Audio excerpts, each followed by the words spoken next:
জন্য আমি আপনার কাছে জানতে চাই, কেন সন্দেহ দূর হচ্ছে না? আমরা বিএনপি নেতৃবৃন্দের সঙ্গে প্রশ্ন করি, তারাও একই কথা বলে, সংশয় সন্দেহ দূর হচ্ছে না, চায় সবাই নির্বাচন। মেজর আখতারুজ্জামান রঞ্জন, আপনার বিশ্লেষণ আশা করছি। আর পর আমি আরেকটা গুরুত্বপূর্ণ ইস্যুতে যাব। ধন্যবাদ পুনিয়া। আসসালামু আলাইকুম পুনিয়া, আসসালামু আলাইকুম পান্না ভাই, আপনাদের উভয়কে আসসালামু আলাইকুম। আপনার দর্শকদেরকেও সালাম জানাই, আসসালামু আলাইকুম। যে যেখানে আছেন ভালো থাকবেন, সুখে থাকবেন, শান্তিতে থাকবেন, নিরাপদে থাকার চেষ্টা করবেন। দেন আমি এতদিন ফ্রিল্যান্সার ছিলাম, আমার কোনো শিকড় ছিল না। আমি মনের মতো করে, মনের ইচ্ছা মতো যখন যেটা ভালো মনে করেছি, যে এটাকে ভালো মনে করেছি, নিজের দৃষ্টিভঙ্গি থেকে বলতে পেরেছি। কিন্তু এখন তো সেই অবস্থানে আমি নেই। আমি একটা রাজনৈতিক দলে অংশগ্রহণ করেছি, আমাকে সেই আঙ্গিয়েই কথা বলতে হবে, সেই দৃষ্টিকোণ থেকে কথা বলতে হবে। দেখেন, আপনারা যারা নির্বাচনে সংশয় প্রকাশ করছেন, করতেই পারেন, অস্বাভাবিক কিছু না, সংশয় প্রকাশ করাটাই তো স্বাভাবিক। কারণ আমরা তো এখন পর্যন্ত শিওর জানি না কালকে বৃষ্টি হবে, আমরা এখন পর্যন্ত জানি না কালকে শীত বাংলাদেশে কতটুকু আরো গভীরভাবে নামবে। কিন্তু আমরা কেউ বলতে পারি শীত আগা বাড়বে, কেউ বলতে পারি কমবে। ইভেন আবহাওয়াবিদরাও শিওর দিয়ে বলে না, সম্ভাবনার কথা বলে। আজকে 12 ফেব্রুয়ারি নির্বাচনটা নিয়ে অনেক কথা হচ্ছে, আপনি সংশয় প্রকাশ করছেন। এই সংশয়গুলো কিন্তু প্রকারান্তরে সরকারকে সাহায্য করছে। এই নির্বাচনটি যদি 12 ফেব্রুয়ারিতে না হয়, সবচেয়ে বেশি লাভবান হবে সরকার, এবং সরকার দীর্ঘায়িত হবে, এবং একটা অনির্বাচিত সরকার বাংলাদেশে আরো অনেকটা সময় থেকে যেতে পারে। যে সরকার বাংলাদেশে কোনো কিছু ভালো করতে পারে এটা প্রমাণ করতে পারে নাই, এবং সম্ভাবনা সৃষ্টি করতে পারে নাই। গতকালকে আমাদের দলের পক্ষ থেকে পরিষ্কার করে বলা হয়েছে যে প্রশাসন এখন পর্যন্ত নিরপেক্ষ অবস্থান তৈরি করতে পারে নাই। সরকারি ডিসিরা এবং এসপিরা এখন পর্যন্ত সবার প্রতি সম আচরণ করতে পারতেছে না, এটা সংশয় প্রকাশ করেছে। এবং যদি দূর না করা হয়, তাহলে হয়তো নির্বাচনটা কাঙ্ক্ষিত পর্যায়ে যাবে না। এটা জামাতের একটা আশঙ্কার কথা বলা হয়েছে। আজকে ক্যাবিনেট সচিব পরিষ্কার কথাটা জবাব দিয়েছেন। ঢাকা বিভাগীয় কমিশনার সাহেব পরিষ্কার করেছেন, তাদের অবস্থান থেকে, তাদের দৃষ্টিভঙ্গি থেকে তারা বলেছেন যে তারা কথা দিচ্ছেন যে একটা অফিসাররা নিরপেক্ষ থাকবে। কিন্তু অফিসার এমন একটা শ্রেণী, এটা অনেকটা তরল পদার্থের মতো, এর নিজস্ব কোনো আকার নাই, এর নিজস্ব কোনো গন্ধ নাই, এর নিজস্ব কোনো চরিত্র নাই। এটা যখন যেখানে রাখেন সেখানে সে আকার ধারণ করে। সে যখন চেয়ারে বসে তখন সে একটা বিশাল নবাবের বাচ্চা হয়ে যায়, সে তখন ধরাকে সরা জ্ঞান করে। আর কলমটা তার হাতে থাকলে তো সে তার কলম দিয়ে ভালো কিছু আশা করতে পারেন না। বাংলাদেশে প্রশাসন নয়, পৃথিবীর কোনো প্রশাসনেই আমলারা কখনোই তাদের কলম দিয়া জনগণের জন্য ভালো কিছু দিতে পারে নাই। এটা সবসময় নেতিবাচক ফলাফল তারা দেয়, এবং তারা সবসময় যখন যে পাত্রে যায় সে অনুযায়ী তারা গলে। তারা মোমবাতির পাশে গেলে পরে, অর্থাৎ ক্ষমতার কাছে গেলে পরে তারা গলতে শুরু করে। ইতিমধ্যে আমরা দেখতে পাচ্ছি প্রশাসনের একটা বিশাল গ্রুপ বিভিন্ন ভাবে তাদের অবস্থান পরিবর্তন করার চেষ্টা করতেছে। অনেকে দ্রুত করতেছে, অনেকে ধীরে ধীরে করতেছে, কিন্তু একটা পরিবর্তনের আলামত আমরা দেখতে পাচ্ছি। এটা সুষ্ঠু নির্বাচনে পরিপন্থী, যেটা আমাদের গতকালকে জামাতের নায়েব আমির সাহেব এবং অন্যান্য নেতৃবৃন্দ নিয়ে স্পষ্ট করে দিয়ে আসছেন। এই আলামত গুলো সঠিক নয়। যেমন মনে করেন, আমি যদি কোথাও যাই, সেখানে আমার জন্য যদি বিশেষ সিকিউরিটি থাকে, তাহলে স্বাভাবিকভাবে আমি মানুষের মনোযোগ আকর্ষণ করব, এবং সেখানে অনেক মানুষের সমাগম হতে পারে, কারণ আমার একটা ব্যক্তিগত কিছুটা হয়তো জনগণের কাছে গ্রহণযোগ্যতা আছে, জনপ্রিয়তা আছে। কিন্তু এই নির্বাচনের অবস্থা যদি আমি সেটা করি, তাহলে নির্বাচনে কি প্রভাব বিস্তার করবে না? সেখানে কি নির্বাচনের প্রভাব বিস্তার করতে যাচ্ছে না?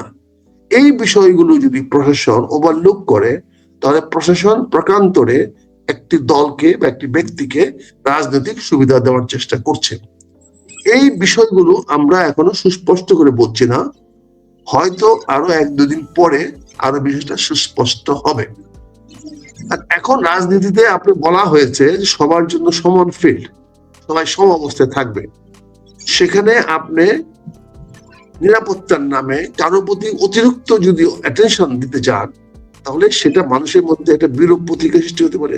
হয়তো আমার পক্ষে যারা আছে তারা তো খুশি হবেই, তারা তো এর জন্য আরো বেশি বেগবান হবে, তেজদীপ্ত হবে, কিন্তু যারা আমার বিপক্ষে তারা তো এটা পছন্দ নাও করতে পারে। নির্বাচন কমিশনকে সেখানে নিরপেক্ষতা দেখাতে হবে এবং সরকারকেও সেখানে তার অবস্থানটাকে পরিষ্কার করতে হবে। এই সরকারের কাউরে নিরাপত্তা দেওয়ার দায়িত্ব নাই, নিরাপত্তা দেওয়ার দায়িত্ব ইসির। ইসির অধীনে প্রশাসন, ইসির অধীনে পুলিশ। ইসি পুলিশকে কারোর কাছে 2 জন, কারোর কাছে 5 জন পাঠাতে পারে না, এটা পক্ষপাতিত্বমূলক। আচ্ছা, এই জন্য এনসিপি থেকে নিয়ে অন্যান্য রাজনৈতিক দল থেকে বলা হচ্ছে নির্বাচনের পরিবেশগুলো সুষ্ঠুভাবে দৃশ্যমান হচ্ছে না। এনসিপির বক্তব্যটা শতভাগ সঠিক এবং তারা সেটা বলেছেন যে নির্বাচনে অবাধ, সুষ্ঠু, নিরপেক্ষ হওয়ার মতো পরিবেশ দৃশ্যমান হচ্ছে না, যেটা দৃশ্যমান করা উচিত নির্বাচন কমিশনকে। সেইখানে এনসিপির সেই ইয়াং টার্করা, সেটা যুবকেরা যদি একটি ক্ষমতাসীন সরকারকে সরাইতে পারে, তো নিশ্চয় তারা ইসিকেও ট্র্যাকে, তার ট্রেনের লাইনে রাখতে পারবে। এই ট্রেন ফোবিয়াটা আমাদেরকে দূর করতে হবে। ইসি কমিশন সাহেবদের ট্রেনে উঠায় চালু করে দেওয়া, এই সমস্ত আলতু ফালতু কথা বলাটা অনভিপ্রেত, এটা না বলাটা উচিত। আর ডিজিটাল আইনের কথা বলেছেন, দেখেন আমি রাজনীতি করি, আমি আইন সরকার যখন করে সে আইনটার সমালোচনা করার একমাত্র অধিকারী আমি। সে আইনটা মানবো কি মানবো না এটা বলার অধিকার রাখে রাজনীতিবিদরা। সে আইনটি যদি জনগণের কল্যাণে না হয়, জনগণের স্বার্থে না হয়, সে আইনের বিরুদ্ধে প্রকাশ্যে মতামত দেওয়ার অধিকার একজন ক্ষুদ্র রাজনীতিবিদ হিসেবে রাখি। সাংবাদিক হিসেবে আপনি রাখেন না। আপনি এটার পক্ষে প্রপাগান্ডা করতে পারবেন, পক্ষে বলতে পারবেন, কোনো আইনের বিপক্ষে আপনি কথা বলতে পারবেন না, কিন্তু আমার বক্তব্যটা আপনি ছাপাইতে পারবেন। আমি যদি রাজনীতিবিদ কোনো আইনের সমালোচনা করি, কোনো আইনের বিরুদ্ধাচরণ করি, কোনো আইনের বিপক্ষে কথা বলি, এমনকি যদি আদালতের কোনো রায়ের বিপক্ষে আমি কথা বলি, সেটা আপনি মন্তব্য করতে পারবেন না সাংবাদিক হিসাবে, আপনি ছাপাতে পারবেন। কিন্তু আমি রাজনীতিবিদ হিসাবে আমি প্রধান বিচারপতির বিচারের রায়কেও আলোচনা আনতে পারি, বিরোধিতা করতে পারি এবং বলতে পারি সেই রায়টা জনগণের কল্যাণের স্বার্থে হয় নাই। এতে আমার নামে ইমপিচমেন্ট আনতে পারবে না, আমার জন্য অপমানের আইন আনতে পারবে না। যদি আনে সেটা হবে ঘাটতেরামি, সেটা হবে আইনকে অপ্রয়োগ করা। কিন্তু আমি একজন রাজনৈতিক কর্মী হিসাবে, একজন ক্ষুদ্র রাজনৈতিক কর্মী হিসাবে, আমি কিন্তু পেশাজীবী না, আমি কিন্তু সাংবাদিক নই, আমি কিন্তু লেখক নই, আমি কিন্তু কবি নই, আমি কিন্তু সাহিত্যিক নই, আমি একজন রাজনীতিবিদ, যাকে ইংরেজিতে বলা হয় অ্যাক্টিভিস্ট। অর্থাৎ আমি সরকারের সকল কাজের বিকল্প, সকল সরকারের কাজে সমর্থন করব, বাধাও দেব। যদি আমি আমার মনে করি, আসতেছি আমি যদি মনে করি জনগণের কল্যাণের বিরুদ্ধে হচ্ছে, সে যদি প্রধান বিচারপতির রায়ও হয়ে থাকে, অবশ্যই এর বিরুদ্ধে আমার কথা বলতে পারবে, কথা বলতে হবে। আপনি সেটা প্রকাশ করতে পারেন, দাও করতে পারেন। আজকে নির্বাচনের ব্যাপারে সংখ্যাটা আপনি পান্না ভাই বলছেন এবং যে কথাটা বলছেন, আমি আপনার সঙ্গে দ্বিমত করব না। সংখ্যাটা সবারই থাকবে, এটাই স্বাভাবিক। তবে বাংলাদেশের জনগণের সামনে এখন এটা সুষ্ঠু নির্বাচন ছাড়া কোনো বিকল্প নাই। কারণ তাতে দেশ, যদি নির্বাচনটা না হয় তাহলে দেশ একটা বিশাল সমস্যার মধ্যে পতিত হবে, এটা আমার আশঙ্কা। এবং আমি মনে করি যে কোনো মূল্যে হোক নির্বাচনটা আমাদেরকে 12 তারিখে করাতে হবে, এটা আমার অবস্থা। জি, আমি ধন্যবাদ। আমি আবারও আসবো আপনার কাছে। আমি আরেকটা বিষয় আপনাদের দুজনের মনোযোগ আকর্ষণ করতে চাই। এক ভদ্রলোকের একটা ফেসবুক পোস্ট আজকে ভাইরাল হয়েছে এবং উনি একেবারে ফেলনা লোক না, বা একেবারে তিনি কথা সাহিত্যিক মানুষ, যে কারণে এই পোস্টটা নিয়ে খুব আলোচনা হচ্ছে। আমি জানি না আপনাদের নজরে পড়েছে কিনা, আপনি একটু খেয়াল করে দেখবেন। কারণ দেশে এই নির্বাচন নিয়ে কেউ আত্মবিশ্বাস হতে পারছে না। ইসি সরকার সে কি কাউকে ফেভার করবে কিনা, আপনাদের ওরা ভাইরালটা আগে বলো, তারপরে আমরা বলি ভাইরালটা কি বলছে। আপনি একটু, আমি 2-3টা লাইন শুধু বলবো, সবটা পড়ছি না। বিশিষ্ট কথা সাহিত্যিক জাকির তালুকদার মনে করছেন, অন্তর্বর্তী সরকারের প্রধান উপদেষ্টা অধ্যাপক ডক্টর মোহাম্মদ ইউনূসের মেটিকুলাস প্ল্যানের সর্বশেষ খেলা দেখা যাবে আগামী 12 ফেব্রুয়ারির ভোটে। ভোটের বাক্সে কার কত ভোট পড়বে জানি না, কিন্তু বিজয়ী ঘোষিত হবে জামাতে ইসলামীর নেতৃত্বে জোট। এই জাকির তালুকদার সাহেব উনি কিন্তু শেখ হাসিনা আমলে তিনি বাংলা একাডেমি পুরস্কার প্রত্যাখ্যান করেছেন। মঞ্জুর আলম পান্না, আপনার কাছ থেকে আগে আমি জানতে চাই, সরকার কি আবারও কোনো মেটিকুলাস ডিজাইনের পার্ট কি শেষ হয়ে গেছে শুধু শেখ হাসিনা সরকারের পতনের মধ্যে দিয়ে, নাকি এখনো চলছে? কি আশঙ্কা করছেন? জাকির তালুকদারের এই পোস্টটি আজকে ব্যাপকভাবে ছড়িয়েছে, এ ধরনের কোনো শঙ্কা দেখতে পাচ্ছেন কিনা মঞ্জুর আলম পান্না? সংখ্যা তো অবশ্যই আছে, সংখ্যা তো অবশ্যই আছে, সন্দেহ সংখ্যা আছে, আমি আগেও বলেছি, এখন ক্রমান্বয়ে সেটি বাড়ছে। জাকির তালুকদার ভাই খুব স্ট্রেট ফরওয়ার্ড মানুষ, এবং আপনি তো নিজেই বলেন যে শেখ হাসিনা সরকারের সময় তিনি বাংলা একাডেমি পুরস্কার প্রত্যাখ্যান করেছেন। শুধু জাকির তালুকদার নয়, এটা তো ডক্টর মোহাম্মদ ইউনূসের কথা, তিনি আন্তর্জাতিক খেলোয়াড়, এবং ম্যাটিকুলাস ডিজাইন 5 আগস্টের আগে ছিল, পরেও নিশ্চয়ই সেই ডিজাইন উত্তরোত্তর নানান রূপ ধারণ করছে, রূপটা আমরা নানান ঘটনায় স্পষ্ট হচ্ছে। সো ম্যাটিকুলাস ডিজাইন এখনো চলছে।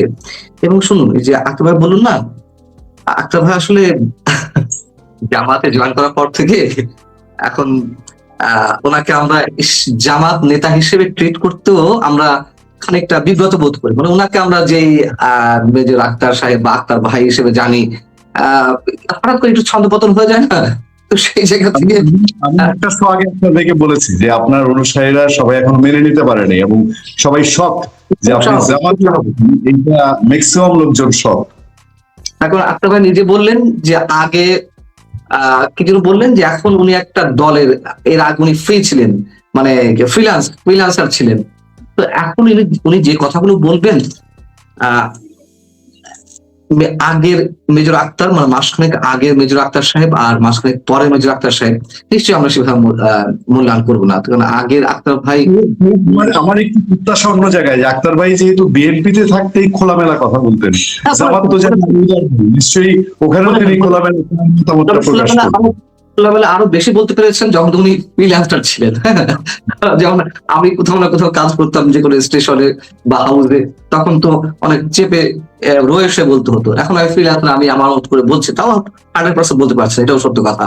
যা বলা প্রয়োজন 50% বলতে পারছি না নানান কারণে। তো যাই হোক, এখন বিষয়টা হচ্ছে যে জামাত যে অভিযোগটা দিচ্ছে পাতানো নির্বাচন, এটাও ম্যাটিকুলাস ডিজাইনের অংশ। আচ্ছা, পাতানো নির্বাচন কেন হবে আপনি আমাকে বলুন। বিএনপির সমকক্ষতায় জামাত উঠেছে, এটা ওঠা সম্ভব? যতই আপনি জরিপ টরিপ যা বলেন না কেন, এগুলো বোগাস সব, যে 70% কি বলে টাই তাদের অবস্থা বিএনপি আর জামাতের। আবার কোথাও কোথাও বলা হচ্ছে 70% বিএনপি জিতবে, 70% মানুষ বলছে, 30% মানুষ বলছে না জামাত জিতবে। এইসব জরিপ টরিপের কোনো ইয়ে নেই। এখনো পর্যন্ত জামাত আগে অনেক শক্তিশালী হয়েছে, সত্য কথা, কিন্তু বিএনপি সমকক্ষতায় সমমানের হয়ে ওঠেনি, এটি চরম বাস্তবতা। দ্বিতীয়ত হচ্ছে আক্তার ভাই বা জামাতের পক্ষ থেকে, এনসিপির পক্ষ থেকে এখন এই ধোঁয়াটা তোলা হচ্ছে, এই রবটা তোলা হচ্ছে যে বিএনপি চেয়ারপারসন তারেক রহমানকে কেন এই ফ্যাসিলিটিস দেওয়া হচ্ছে। দেখুন, এগুলো বিতর্কিত, এটা সত্য কথা। তাকে ভিভিআইপি প্রোটোকল দেওয়া হচ্ছে, আরো বিশেষ বাহিনী থেকে তাকে যেভাবে রাষ্ট্রীয় প্রোটোকল দেওয়া হলো আসার দিনে কিংবা আরো আরো 2-1টা দিনে, এগুলো নিয়ে বিতর্ক অবশ্যই রয়েছে। আমি পুরোটা সাপোর্ট করছি না, সমর্থন করার প্রশ্ন, কিন্তু একজন জননেতা, তিনি একটা দলের চেয়ারপারসন, নিঃসন্দেহে অনেক বড় দলের চেয়ারপারসন, তাই বলে এই না তিনি রাষ্ট্রীয় সব বাহিনী থেকে প্রোটোকল পাবেন নিরাপত্তার নামে। নিরাপত্তা তাকে দেওয়া যেতেই পারে, পুলিশের স্পেশাল ফোর্স কিংবা এসএসএফ থেকেও দেওয়া যায়, মানে সরকারি দলের বাইরেও নেতাকর্মীদের বিশেষ নিরাপত্তা দেওয়া যায়, বা আরো যত ধরনের ফোর্স আছে, কিন্তু বিশেষ একটি বাহিনীর এই নিরাপত্তার দরকার ছিল না। কিন্তু তাই বলে আবার এও না যে জামাত বা এনসিপি যেটি বলছে, যেভাবে বিতর্কিত করছে যে লেভেল প্লেইং ফিল্ড দরকার, শুনুন, আইন সবার জন্য প্রযোজ্য না, এগুলো মুখরোচক কথা। আমরা বক্তব্য বিবৃতিতে বলি যে আইন সবার জন্য সমান, আইন সবার জন্য সমান নিঃসন্দেহে নয়। তারেক রহমান লন্ডন থেকে এসে বিশেষ ব্যবস্থাপনা ভোটার হয়ে গেলেন। আপনি যদি মৃত্যু সজ্জাও থাকেন, আপনি ভোটার হতে পারবেন এরকম সুবিধা নিয়ে? পারবেন না। একদিনের মধ্যে তার সবকিছু হয়ে গেল। তো এটি তো আরো অনেকের ক্ষেত্রেই হয়, তার জীবন ঝুঁকির মুখে, এটা সত্য কথা। তার জন্য তো স্পেশাল সিকিউরিটি প্রয়োজন আছে। এই জন্য আমি বললাম যে ওই সব জায়গা থেকে করা যেত, কিন্তু সব বাহিনী মিলে তাকে নিরাপত্তা দিবে, তার প্রোটোকল দেবে, এটাকে আমি সমর্থন করি না। এখন বিষয় হচ্ছে জামাতের ম্যাটিকুলাস ডিজাইনের কথা বলছিলাম, যে এইগুলো বলা হচ্ছে নির্বাচনকে প্রতিহত বা বিতর্কিত করার জন্য, এগুলো অনেক আগে থেকে বলে আসছে। এবং দেখবেন খুব শিগগিরই আমাদের আশঙ্কা যেন সত্য না হয়, আমি আবারও বলে যাচ্ছি, তবে আশঙ্কা আইন শৃঙ্খলা জনিত পরিস্থিতির যে অবস্থা, তা আরো চরম অবনতি ঘটবে, অনাকাঙ্ক্ষিত মৃত্যু আমাদের সামনে আসবে। সেই টার্গেটে কে পড়ে, আপনি পড়েন নাকি আক্তার ভাই পড়েন নাকি আমি পড়ি, এর কোনো ঠিক নেই। যে কোনো মুহূর্তে যে কোনো জায়গায় যে কোনো অবস্থাতেই টার্গেটেড কিলিং এর শিকার হতে পারেন। কন্যা একটু ধরিয়ে দিই, জানেন যে আজকে বিএনপির একজন প্রার্থী বুলেট প্রুফ জ্যাকেট পরে ভিডিও ছড়িয়ে পড়েছে ভাইরাল, মানে কতটা ডেঞ্জারাস হলে একজন বিএনপির প্রার্থী বুলেট প্রুফ জ্যাকেট পরে নির্বাচন প্রচারে যায়। রাইট। তো এই হচ্ছে অবস্থা। গতকাল সন্ধ্যায় তো একজন স্বেচ্ছাসেবক দলের সাবেক নেতা, সেন্ট্রাল কমিটির সাবেক সাধারণ সম্পাদক, তিনি নিহত হলেন। তার তো ওরকম কোনো শত্রু ছিল না, তাহলে কেন এগুলো হচ্ছে? কেন থাকবে না? কেন শত্রু থাকবে না তার? থাকতে পারে। আমাদের জানা মতে না জানে যে সবচেয়ে বড় চাঁদাবাজটা কে, ওই পাড়ার এলাকা, কে না জানে? তাহলে আপনারা এগুলোকে এই যে ইগনোর করেন, লোক মারে পারলে পরে ইগনোর করেন, কে না জানে? এখন আপনারা পত্রিকা লেখেন না, বলেন না, তার দ্বারা অত্যাচারিত হয়েছে, তার দ্বারা কত মানুষ লাঞ্ছিত হয়েছে, এইগুলো খবর আপনারা বলবেন না। একজন মারা গেছে পরে বড় করে দেখাবেন, যারা অপরাধী হয়ে যায় তারা তো বাধ্য হয় অনেক সময় মারতে, তারা তো বাধ্য হয় মারতে। আপনি একটু সার্টিফাই করেন না প্লিজ, যে চাঁদাবাজ হয়েছে তাকে আততায়ী গুলিতে নিহত হতে হবে। সে যা ইচ্ছে করে বেড়াবে, সে যা ইচ্ছে করে বেড়াবে, আইনের চোখে যা ফাঁকি দিয়ে বেড়াবে, সে যা কিছু করে বেড়াবে, সেটা করেন, কিন্তু তাকে ধোয়া তুলসী পাতা বানান না, একজন জনপ্রিয় সবাই ধোয়া তুলসী পাতা আমি করছি না, আমি তাকে জনপ্রিয় বলিনি, আমি বলেছি তার স্পেসিফিক কোনো শত্রু নেই, এটি এখনো পর্যন্ত আমার জানি। চাঁদাবাজ হতে পারে, স্পেসিফিক শত্রু কার নাই বলেন? আপনি এই যে বলতে স্পেসিফিক শত্রু নাই, মানলো কে? তার ক্লিনটাকে জাস্টিফাই করার চেষ্টা করছে, দুর্ভাগ্যজনক। আমি বলতেছি সেই লোকটাকে আপনি এত ক্লিন ইমেজ বানাচ্ছেন কেন? তার ঘৃণা করি, নিন্দা করি, তার হত্যাটাকে আমি নিন্দা করি, কিন্তু সেও তো একটা গ্যাং লিডার, সেটাও প্রকাশ করেন না কেন? না, সে গ্যাং লিডার না, সম্ভবত সে গ্যাং লিডার নয়। চাঁদাবাজির অভিযোগ তার বিরুদ্ধে থাকতেই পারে। চাঁদাবাজি একটা লোক বলতেছে 30 বছর ধরে সে এখানে আধিপত্য বিস্তার করে আছে। চিন্তা করেন, আওয়ামী লীগের 15 বছরে সে আধিপত্য বিস্তার করে থাকতে পারছে। কি জিনিসটা সে কি মানটা বলেন? আচ্ছা, নিন্দা জানাই, কিন্তু তাকে ধোয়া তুলসী পাতা বানায় না। ধোয়া তুলসী পাতা বানাচ্ছি না, আমি ধোয়া তুলসী পাতা বানাচ্ছি না, আমি বলছি স্পেসিফিক সন্দেহ করার মতন তার ওই ধরনের কোন শত্রু আছে আমাদের জানা নেই, শত একজন না, তাকে হত্যা করার মতো শত লোক ওখানে প্রকাশ। সারা বাংলাদেশে 17 মাসে যে পরিমাণ চাঁদাবাজি হয়েছে, দখলবাজি হয়েছে, বিএনপি জামাত মিলে করেছে, তাহলে সবাইকে ক্লিং এর শিকার হতে হবে, সবাইকে মেরে ফেলতে হবে? আমি বলছি তাদের চরিত্রটা বলবেন। জামাতের চাঁদাবাজি করছে, সেই জামাতের সে চাঁদাবাজি লোকের নামটা বলবেন। আপনি যদি জামাতের কেউ চাঁদাবাজি করে থাকে তার নামটা বলেন, পরিষ্কার করে বলেন। আপনি কতগুলো নাম শুনবেন? আমি বলেন না। জামাত করছে দখলবাজি, ওপেন চাঁদাবাজি করছে না, দখলবাজি করছে। আসেন খুলনা কয়রা এলাকায় সাবেক এমপি আখতারুজ্জামান বাবুর বাড়ি দখল করে ওখানে মাদ্রাসা করা হয়েছে। কারণ ব্যক্তিগত বাড়ি করে মাদ্রাসা দখল করা হয়? মাদ্রাসা কেন দখল করা হয়েছে? মাদ্রাসা কেন করা হয়েছে? এগুলো দেখেন না, দখলবাজির একটা সিস্টেম থাকে। দখল করে মাদ্রাসাটা করা হয়েছে, ওখানে ওই জায়গাটা সে জোর করে মাদ্রাসা থেকে জোর করে নিয়ে সে বাড়ি বানিয়েছিল। এরকম কোন রেকর্ড নেই, স্বীকার করবেন না। এই যে বাবরি মসজিদে যে হচ্ছে, ইন্ডিয়ান বাবরি মসজিদ, এটা এখানে সরাইতে করা হচ্ছে, এগুলোর পিছনে কারণ আছে, আপনি কোন জায়গা? আপনি তো স্পেসিফিক ভাবে বললেন যে ওটা মাদ্রাসা জায়গা দখল করে বাড়ি করা হয়েছে, আপনি বলেন তো জায়গাটা কোথায়? ওটা যেটা আপনি বললেন, আপনি তো বলেছেন মাদ্রাসা না, যেটা আমি মাদ্রাসা বললাম করা না। হয়েছে। তাহলে আপনি আন্দাজে বললেন, অনুমান করে বললেন, তাহলে মাদ্রাসা কেন করা হবে? মাদ্রাসা কি করে? মাদ্রাসা এই জন্য আছে বলে শুনেন, তো মাদ্রাসায় জনগণের সমর্থন আছে বলে তো মাদ্রাসা হয়েছে। না না, ঢাকা শহরে এমন অনেক জায়গা আছে যেগুলো দখল করে রাতারাতি মসজিদে সাইনবোর্ড দিয়ে দেওয়া হয়েছে।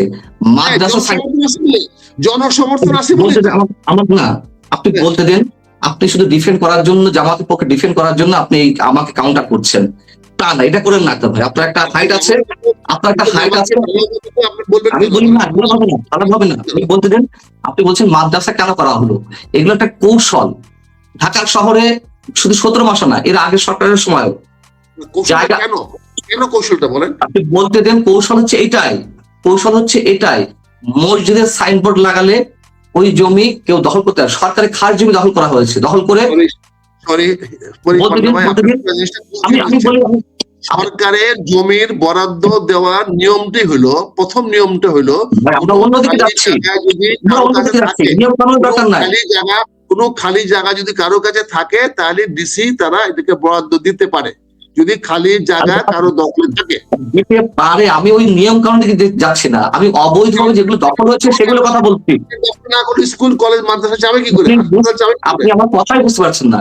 মানে আপনি বলতে চাচ্ছেন এর আগে পরে, বাংলাদেশে এর আগে পরে কোন জমি অবৈধভাবে দখল করে মাদ্রাসা মসজিদে সাইনবোর্ড দেওয়া হয়নি, এই কথা আপনি বলতে চাচ্ছেন? কোনো জমি দখল করে কেউ দেয় নাই, এটা হলো সরকারি জায়গা পতিত জায়গাতে নেওয়া যায়, এটি প্রসিডিউর।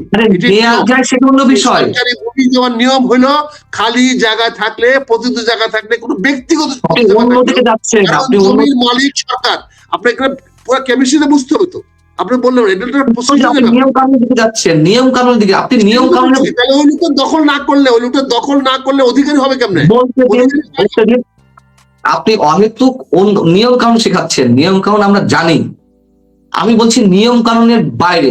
মনে করুন যে মগবাজার এলাকায় বা কারওয়ান বাজার এলাকায় একটা জমি পড়ে আছে, যে কোনো নিরীহ মানুষের জমি অথবা সরকারি খাস জমি। এমন হয়েছে যে ওটা দখল করে মাদ্রাসা বা মসজিদে সাইনবোর্ড লাগিয়ে দেওয়া হয়েছে। ওখানে মাদ্রাসা বা মসজিদ, আমি বলতে বলেন অন্যটা বলেন কি হয়েছে? কেন অন্যায় হবে না? মসজিদ মাদ্রাসার ইমান হবে মানে সব জায়েজ হয়ে যাবে? অন্যটা কি হয়েছে? অন্যটা কি জায়গাটা কার? মসজিদ ওখানে পরবর্তীতে আপনি তো আমার কথা কোনটাই বুঝতে পারছেন না। আমি বলি, আমাকে বলতে দিন। পরবর্তীতে ওখানে ওই জায়গাটাতে সরকার যাবে কেমনে? কিভাবে যাবে সরকার? আপনি বলতে দিন আমাকে। পরবর্তীতে ওখানে আর মসজিদ মাদ্রাসা হয়নি, সেটা অন্য বিষয়। আমি সেটা বোঝাতে চাচ্ছি। সেটা মামলা করেন, সেটা ধরেন। আরে বাবারে, আপনি তো কথা শেষ করতে দিচ্ছেন না। আপনি বারবার আইন, আপনি অন্যায় এসবে যাচ্ছেন, আপনি তো কথা শেষ করতে দিচ্ছেন না। পরবর্তীতে ওখানে মসজিদ মাদ্রাসা হয়নি, মানে আমি বলছি এটা একটা কৌশল। ঠিক আমি যে এক্সাম্পলটা দিলাম, আমি আমার ঠিকানা সহকারে বলবো। আপনি যে ডিফেন্ড করলেন না জামাতের পক্ষ হয়ে, এটা শুধুমাত্র ডিফেন্ড করতে হয় বিধায় আপনি নিজেও জানেন না ওই জায়গাটা মসজিদ মাদ্রাসার জায়গা দখল করে বাড়ি করা হয়েছিল কিনা। আপনি হুট করে বলে ফেললেন যে ওটা মসজিদ মাদ্রাসার জায়গা ছিল। আপনি বলেন কোথায়? চ্যালেঞ্জ করলাম আপনাকে, আপনি বলতে পারবেন না। আপনি শুধু ওভারঅল, আমি দুইটা এক্সাম্পল দিই আপনাকে, এক্সাম্পল না। আমি দুইটা এক্সাম্পল দিই। আপনি উত্তরায় ঢুকতে ওই সিভিল এভিয়েশনের জায়গার কোনার মধ্যে দেখবেন একটা মসজিদ করা হয়েছে।